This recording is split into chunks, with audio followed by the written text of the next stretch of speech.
กราบสวัสดีครับพี่น้องป้องป่ายทั้งช่องปูนาคมหาลาภเบิดไปเลยได้ขนาดเด้อเช้านี้เป็นเช้าของวันพุธที่2เดือนเมษายน2568เนาะพี่น้องเนาะเมื่อนี้ปูนาคมาเอาบุญเด้อพี่น้องเด้อบ้านแม่ตีบพี่น้องอยู่ในบ้านม่วงเฮาละบุญบ้านม่วงมาเด้อพี่น้องเด้อมากินข้าวกินปลาตอนนี้ก็กำลังแต่งสิ่งแต่งของอยู่ทั้งนั้นก็ลูกหลานมาพี่น้องมื้อนี้ปูนาคก็สิมาบอกแนวทางลาวพัฒนาเนาะพี่น้องเนาะ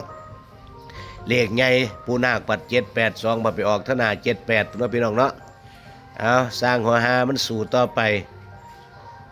เฮ็ดต่อไปทำต่อไปแต่ว่ามื้อนี้ก็ว่ามันเด็ดคักอยู่เด้พี่น้องสำหรับเลขลาวปูนาคมื้อนี้เข้ามาแล้วก็อย่าลืมนะพี่น้องเด้อหนึ่งกำลังแรงเชียร์แรงใจกด Subscribe กดไลค์กดแชร์พี่น้องFC แฟนช่องผู้เข้ามาติดตามใหม่ๆก็กดกระดิ่งการแจ้งเตือนไว้เลยพี่น้องเด้อเข้ามามื้อละคน2คนอยู่พี่น้องคอยติดตามไปคือว่าล่ะเฮามันบ่ได้ดังคือเขาเจ้า เป็นจังได๋เนาะพากันห้องกันให้เนาะพากันห้องโฮโซเชียลบ่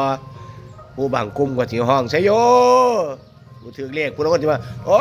ยกูบ่ถือก็สิว่าไปซั่นน่ะธรรมดาธรรมชาติเนาะพี่น้องเนาะ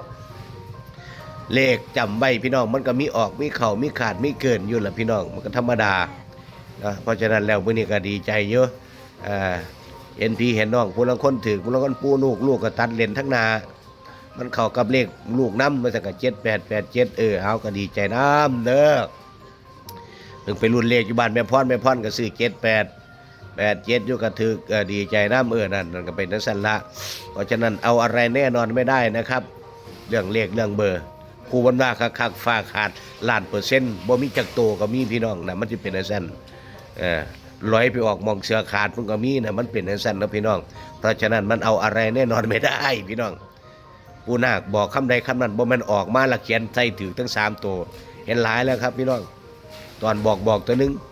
พอออกมาแล้วก็687ทั้ง3ตัวเลยนะพี่น้องปูนาคก็โอ้สั่งบ่อายบ้านอายฟ้าอายเมืองคนเนาะปูนาคเฮ็ดบ่เป็นเด้อปูนาคเฮ็ดบ่เป็นพี่น้องจังซั่นมีจังไหนบอกไปจังซั่นถือก็คือถืออันบ่ถือแล้วก็แล้วไปนะพี่น้องเนาะ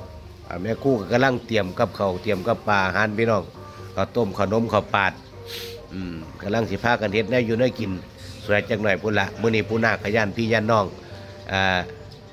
ถ้าฟังเลขเล่าหาปูนาคสวยๆมาแน่กันไปหาเฮ็ดบุญเฮ็ดทานเฮ็ดให้นี่อย่านอนยันบ่ได้เว้านะพี่น้องเนาะเอาบอกไว้มื้อนี้ว่าเลขลาวพัฒนางวดประจำวันพุธที่2นี่ปูนาคให้650นะพี่น้องเด้อ650สลับเอาพี่น้อง655605550 0660เป็นสัตว์ตัวนะพี่น้องเนาะเอาเห็นคลิปนี้แล้วก็เฮงมันมาลำรวยไปพร้อมกันพี่น้อง650นะพี่น้องเด้อ